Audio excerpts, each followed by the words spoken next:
Gaza burned and billowed as Israeli airstrikes hit cars, factories, and homes in the Palestinian territory.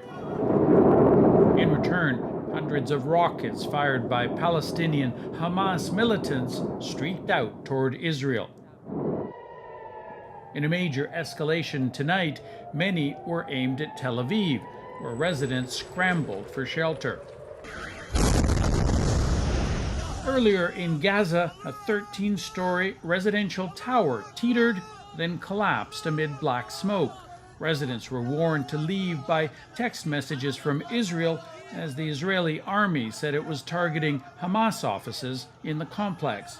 There were no reports of deaths there, but the streets filled with the funerals of more than 24 others. One was an 11-year-old boy. Why did you kill him? Asks his uncle. Israel kills and no one answers for it, he says, even though the whole world is watching.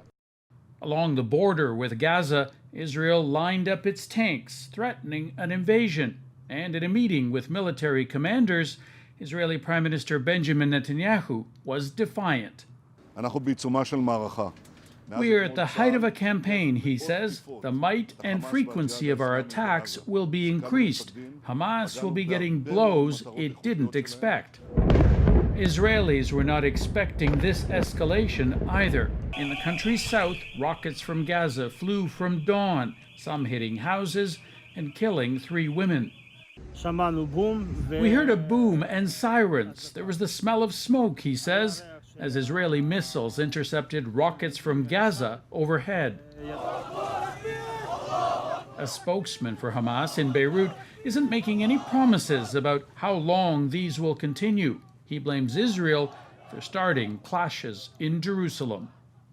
I'm not saying that we will continue firing the rockets. I'm saying that we will keep defending our people.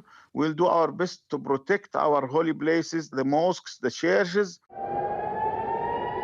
Hamas now claims to be defending Jerusalem for Islam as Israel mobilizes its forces, and nervous world leaders call for calm. Sasha Petrusik, CBC News, Toronto.